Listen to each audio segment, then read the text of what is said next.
नमस्कार। दोपहर 2 बजे की 5 बड़ी खबरों में आपका स्वागत है। मैं हूं आपके साथ में वैष्णवी। पहली खबर दिल्ली से है, जहां हिमाचल प्रदेश के मंडी से भाजपा सांसद और एक्ट्रेस कंगना रनौत भाजपा अध्यक्ष जेपी नड्डा से मुलाकात करने पहुंची। दूसरी बड़ी खबर हरियाणा से है, जहां कांग्रेस ने स्पष्ट कर दिया है कि वह अपने लोकसभा और राज्यसभा दोनों सांसदों को विधानसभा चुनाव लड़ने की इजाजत नहीं देगी।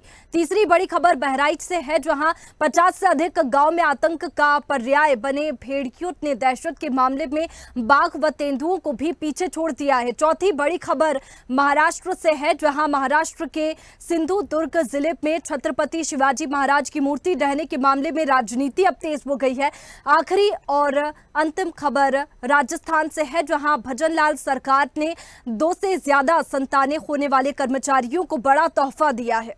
और चलिए पहली बड़ी खबर का रुख करेंगे, जहां हिमाचल प्रदेश के मंडी से भाजपा सांसद और एक्ट्रेस कंगना रनौत भाजपा अध्यक्ष जेपी नड्डा से मुलाकात करने पहुंची है। दिल्ली में नड्डा के आवास पर करीब आधे घंटे रहने के बाद कंगना वहां से निकल गई है।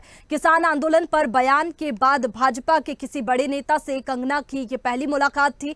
कंगना ने एक इंटरव्यू में कहा था कि किसान आंदोलन के दौरान प्रोटेस्ट के नाम पर रेप और मर्डर हुए। अगर सरकार मजबूत ना होती तो पंजाब बांग्लादेश हो जाता। इस बयान का विरोध होने पर भाजपा ने कहा कि ये कंगना की अपनी राय है, पार्टी का नहीं। और भाजपा ने 26 अगस्त को एक प्रेस रिलीज जारी कर कहा कि पार्टी कंगना के बयान से असहमत है।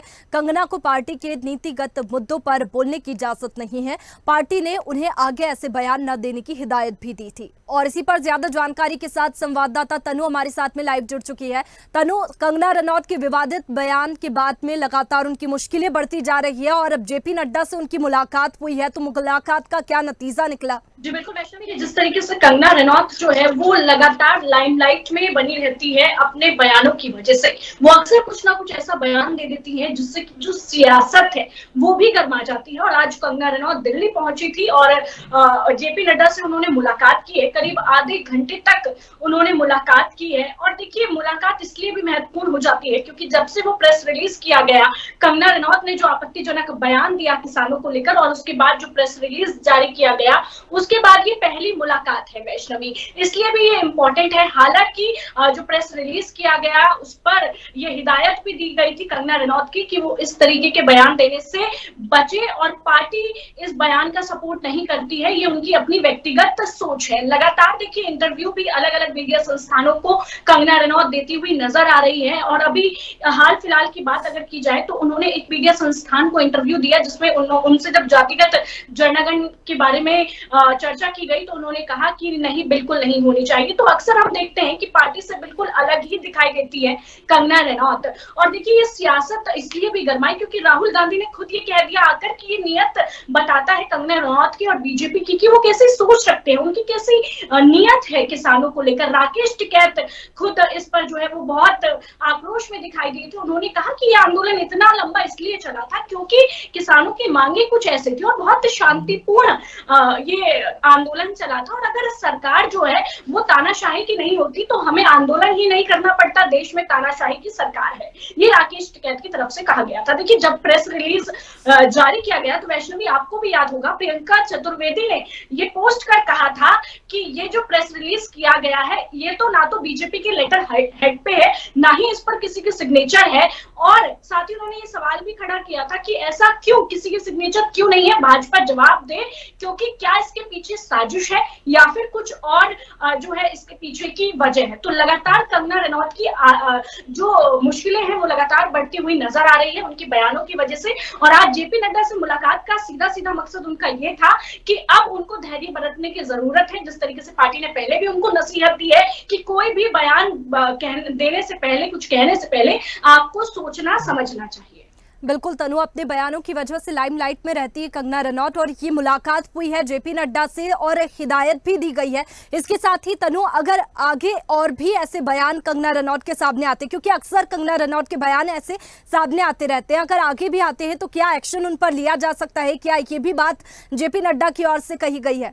जी बिल्कुल वैष्णवी, देखिए, जेपी नड्डा की तरफ से अभी इस तरीके का कोई बयान सामने नहीं आया है। लेकिन हाँ देखिए, ये जरूर है, जिस तरीके से आपने भी वैष्णवी तमाम बातों का जिक्र किया और और मैं भी लगातार यही बात कह रही हूँ कि वो अपने बयानों की वजह से लाइमलाइट में है। वो अक्सर कुछ ऐसा बोल जाती है किसानों को लेकर, तो खासकर वो कुछ ऐसा बोल जाती है जिससे कि देश में जो है वो एक गर्म वाला माहौल हो जाता है, सियासत भी काफी गर्मा जाती है। हालांकि पार्टी ने जिस तरीके से उनको हिदायत दी है, ये आगे के लिए इंडिकेशन है कि या तो वो इस तरीके के बयानों देने से बचे, नहीं तो पार्टी जो है वो उन पर जरूर देखिए आने वाले समय में स्ट्रिक्ट एक्शन जरूर लेती हुई दिखाई देगी, क्योंकि बीजेपी की हमेशा से ये पॉलिसी भी रही है कि अगर कोई उनकी बातें या नहीं मानता है या फिर गलत बयानबाजी करता है तो उसके ऊपर एक्शन जरूर लिया जाता है। बिल्कुल तनु, यहाँ पर बयान के विरोध में अब मुलाकात हुई है जेपी नड्डा से और उन्होंने हिदायत भी दी है। शुक्रिया तनु आपका तमाम जानकारी के लिए। और दूसरी बड़ी खबर का रुख करेंगे, जहां कांग्रेस ने स्पष्ट कर दिया है कि वह अपने लोकसभा और राज्यसभा दोनों सांसदों को विधानसभा चुनाव लड़ने की इजाजत नहीं देगी। हरियाणा के लिए एआईसीसी प्रभारी दीपक बाबरिया ने कहा कि किसी को भी चुनाव लड़ने की अनुमति नहीं दी जाएगी।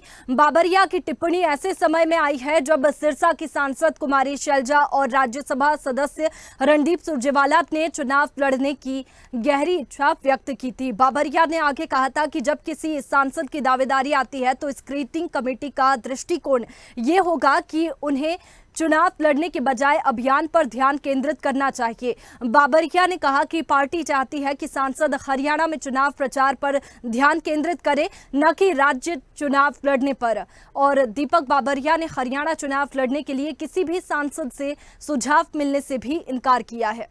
मौजूदा सांसदों को चुनाव मैदान में पार्टी नहीं उतारेगी। हरियाणा विधानसभा चुनाव अब नहीं लड़ेंगे सांसद, ये बयान सामने आया है। शैलजा और सुरजेवाला को आलाकमान ने ये नोटिस भी दिया है। बता दें कि अंतर्कलह पार्टी में देखने को मिल रही थी, जिसके बाद में ये बयान दिया गया है कि जो भी सांसद है वो चुनाव प्रचार पर ध्यान दे, न कि चुनाव लड़ने पर।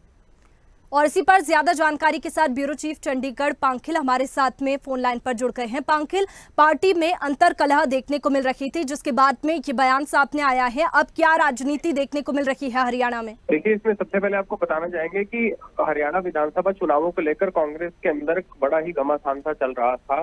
कहीं ना कहीं ये कयास लगाए जा रहे थे कि इस बार कुमारी शैलजा और कहीं ना कहीं सुरजेवाला जो है चुनाव विधानसभा से लड़ेंगे। हालांकि आप जानते हैं कि वे कहीं ना कहीं लोकसभा और राज्यसभा सदस्य हैं, और ऐसे में ये कंफ्यूजन थी कि क्या जो ऑलरेडी जो लोग इस वक्त संसद में है, क्या उनको विधानसभा चुनावों के लिए उतारा जाएगा। तो इस पर दीपक बाबरिया की जो एक बड़ी टिप्पणी निकलकर सामने आई है, आपने देखा होगा किस प्रकार से उन्होंने बताया कि कांग्रेस ने ये स्पष्ट कर दिया है कि कोई भी व्यक्ति जो इस वक्त मौजूदा एमपी है उनको विधानसभा चुनावों में नहीं उतारा जाएगा।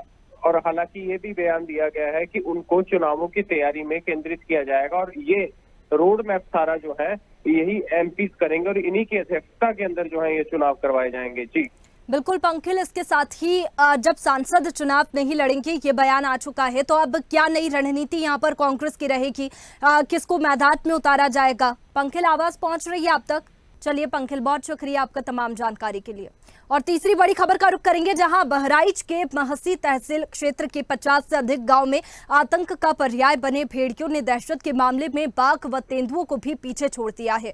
इस साल जनवरी माह से अब तक तेंदुओं ने 4 को निवाला और 17 लोगों को घायल किया है, लेकिन भेड़ियों ने 9 लोगों को निवाला बनाया तो वहीं 35 से अधिक लोगों को घायल कर दिया है। 17 जुलाई से 28 अगस्त के बीच ही 7 बच्चों को मारा तो 25 को घायल कर दिया। बहराइच में पहले से 3 भेड़िए पकड़े गए थे, अब एक अन्य भेड़िया के पकड़े जाने के बाद कुल 4 भेड़िए पकड़े गए हैं। अब बचे 2 से 3 भेड़ियों को पकड़ने की योजना पर काम चल रहा है। महसी तहसील के गांव में दहशत का आलम यह है कि किसान छुट्टा मवेशियों से फसल रखवाली के लिए खेत नहीं जा रहे हैं, इससे उनकी फसल मवेशी चट कर रहे हैं। वहीं नौनिहालों की पढ़ाई भी बाधित हो रही है। भेड़ियों के डर से अधिकतर अभिभावक बच्चों को स्कूल नहीं भेज रहे हैं। और इसी पर ज्यादा जानकारी के साथ संवाददाता शबीहुल हसनैन हमारे साथ में लाइव जुड़ चुके हैं। शबीहुल, भेड़ियों का आतंक देखने को मिल रहा है, किस तरीके से अब नई रणनीति बनाई जा रही है भेड़ियों का रेस्क्यू करने के लिए? करने के लिए बहराइच में लगभग 4 टीमें गठित की गई है। 4 जिलों से लगातार वन विभाग और लगातार पुलिस प्रशासन जो भी है और लगातार पूरी तरीके से लगातार सर्वे किया जा रहा है इसका। बिल्कुल, जिस तरीके से भेड़ियों का आतंक देखने को मिल रहा है, ऐसे में गांव के जो लोग हैं उनको क्या परेशानी हो रही है? जिस तरीके से हमने अभी जिक्र किया था कि बच्चे पढ़ने के लिए स्कूल नहीं पहुंच पा रहे हैं, इसके साथ ही किसान भी खेतों में नहीं पहुंच पा रहे हैं, ऐसे में क्या नुकसान उनका हो रहा है? बिल्कुल, आपको बता दें कि लगातार जो है वो गांव वाले परेशान हैं, जिसमें परेशानी को देखते हुए गांव में अनाउंसमेंट भी किया जा रहा है कि अपने घर में रहें, सतर्क रहे। नुकसान तो काफी हो रहा है क्योंकि लोग अपने अपने जो मतलब खेतों पे भी नहीं जा पा रहे हैं, जिससे वहां के उनकी फसल को देखते हुए और समस्याओं को लेके, जबकि वो सही नहीं निकल पा रहे हैं। लगातार सारे गांव लोग लगभग दहशत में है इस भेड़िए के आतंक की वजह से।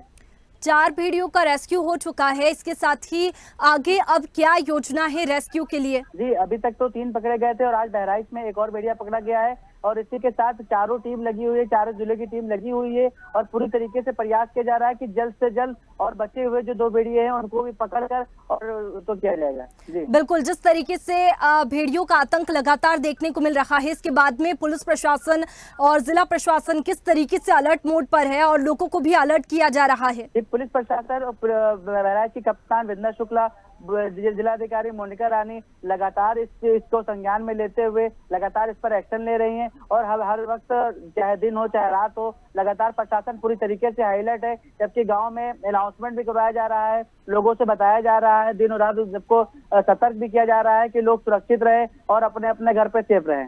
चलिए शबीहुल, बहुत शुक्रिया आपका तमाम जानकारी के लिए। और चौथी बड़ी खबर का रुख करेंगे, जहां महाराष्ट्र के सिंधुदुर्ग जिले में छत्रपति शिवाजी महाराज की मूर्ति ढहने के मामले में राजनीति अब तेज हो गई है। सत्ताधारी महायुति की घटक दल एनसीपी इस मुद्दे पर आज प्रदर्शन कर रही है। डिप्टी सीएम अजित पवार के नेतृत्व वाली एनसीपी ने प्रदेश भर में मौन धरना आयोजित करने का ऐलान किया है। डिप्टी सीएम देवेंद्र फडणवीस ने विपक्ष से इस मुद्दे का राजनीतिकरण न करने की अपील की है। वहीं उनके गठबंधन में शामिल एनसीपी प्रदर्शन करने जा रही है। एनसीपी के इस कदम से भाजपा और शिवसेना हैरान है। एनसीपी ने यह फैसला ऐसे समय में लिया है जब विपक्षी दल बीजेपी सरकार पर प्रतिमा को लेकर भ्रष्टाचार के आरोप लगा रहे हैं। इससे पहले अजित पवार ने शिवाजी की प्रतिमा गिरने पर खेद व्यक्त किया और माफी भी मांगी। एक कार्यक्रम में उन्होंने कहा कि शिवाजी महाराज की विशाल प्रतिमा का टूटना हम सब के लिए दुखद है। शिवाजी महाराज हमारे लिए भगवान है। मैं इसके लिए महाराष्ट्र की 13 करोड़ जनता से माफी मांगता हूं। और इसी पर ज्यादा जानकारी के साथ संदीप हमारे साथ में जुड़ चुके हैं। संदीप, लगातार विरोध देखने को मिल रहा है और आज प्रदर्शन भी किया जा रहा है। प्रदर्शन को लेकर के क्या तैयारी है और किस तरीके से अलर्ट है? पार्टी जो है वो शरद पवार की पार्टी थी। अब जो अजित पवार उसके प्रमुख है और एनसीपी पार्टी जो है वो सेक्युलर पार्टी है, जो धर्मनिरपेक्ष पार्टी है और समाज सुधारक B.R. अम्बेडकर, महात्मा फुले, ज्योतिराव फुले और छत्रपति शिवाजी महाराज की विचारधारा से पालन करती हुई पार्टी है। और पक्ष में रह के भी, जो सत्ता में रह के भी अजित पवार ने जो है शिवाजी महाराज की पुतले पर जब ये हुआ था उसके कारण सब एनसीपी नेताओं को ये करने दिया कि मौन जो आंदोलन है वो करने के लिए अधिकार। उन्होंने कहा है कि महिलाओं के लिए राज्य सरकार की लाठी बहना योजना भी बात बंद कर दी जाइए। और उसके बाद महात्मा फुले की और ये शिवाजी महाराज का जो पुतला गिरा है उस पर ये अजित पवार जो है उन्होंने रोष दिखाया है, क्योंकि छत्रपति शिवाजी महाराज जो है महाराष्ट्र के दैवत है और उसकी वजह से उनकी भावना को ठेस पहुंचे। महाराष्ट्र पूरा बिखर चुका है। आपको बता दें कि सिंधुदुर्ग में जब ये घटना घटी थी और उसके ऊपर गठबंधन शामिल एनसीपी प्रदर्शन कर रही है, तो उस पर बीजेपी सरकार पर लेकर भ्रष्टाचार के आरोप जो है लगाए जा रहे हैं। और अजित पवार ने इसको लेकर खेद भी व्यक्त किया है कि छत्रपति शिवाजी महाराज के इसमें अगर घोटाला होता है तो ये निंदनीय बात है। बिल्कुल, लेकिन संदीप, जिस तरीके से विरोध प्रदर्शन भी देखने को मिल रहा है, इसके साथ ही मौन धरना प्रदर्शन भी किया जा रहा है और 13 करोड़ जनता से भी माफी मांगी गई है, लेकिन आगे अगर प्रतिमा की बात करें तो किस तरीके का भ्रष्टाचार इसमें सामने आ रहा है? क्योंकि आप भी कह रहे हैं कि भ्रष्टाचार की बात इसमें सामने आई है, तो ऐसे में क्या आरोप प्रत्यारोप वहां पर लग रहे हैं?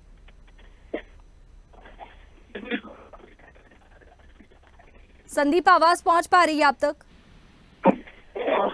चलिए संदीप, आपकी आवाज नहीं पहुंच पा रही है क्लियर। शुक्रिया आपका तमाम जानकारी के लिए।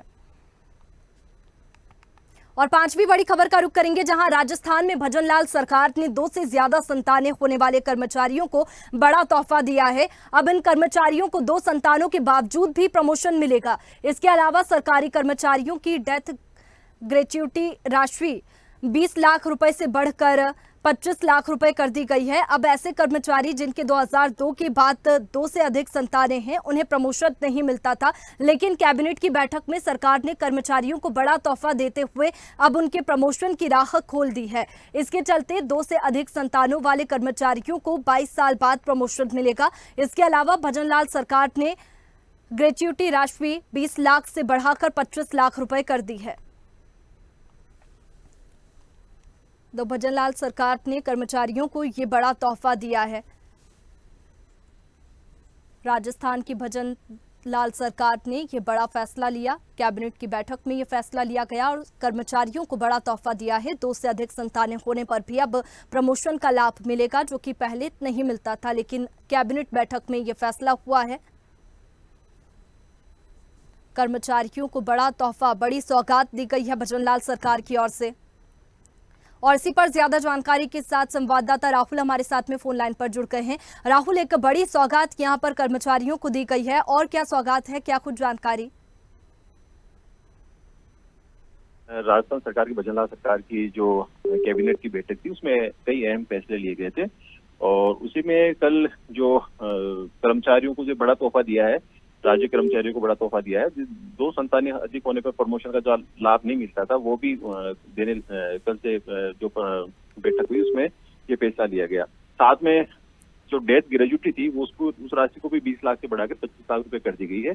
अब ऐसे में जो कर्मचारी 2002 के बाद में जिनकी 2 से अधिक संतानें थी, उनको प्रमोशन का लाभ नहीं मिलता था, लेकिन जो निर्णय लिया है उसमें अब इन ऐसे कर्मचारियों को भी उसका लाभ मिलेगा और तोहफा मिलेगा। साथ में जो ग्रेजुटी थी उसको बढ़ा दिया गया है और कर्मचारियों को जो वेतन भत्ते थे उनको भी बढ़ोतरी की गई है। बिल्कुल राहुल, कर्मचारियों को तो ये बड़ा तोहफा मिला है, इसके साथ ही और कौन से अहम फैसले कैबिनेट की बैठक में लिए गए हैं? इसमें चिकित्सा विभाग को भी अलर्ट किया गया है। उसमें भी कई जैसे उनकी कुछ खामियां थी, उनको पूरा करने के लिए फैसले लिए गए हैं। साथ में जो जल जीवन मिशन योजना थी उसको भी लेके कई फैसले लिए गए हैं। जो पानी की जो कटौती उसको भी कम किया गया है। साथ में बिजली जो मुद्दे थे, ऐसे कई मुद्दों पे बातचीत हुई है और निर्णय लिए गए हैं। चलिए राहुल, बहुत शुक्रिया आपका तमाम जानकारी के लिए। फिलहाल बुलेटिन में इतना ही। तमाम खबरों के लिए आप बने रहिए स्वदेश न्यूज के साथ। सबसे पहले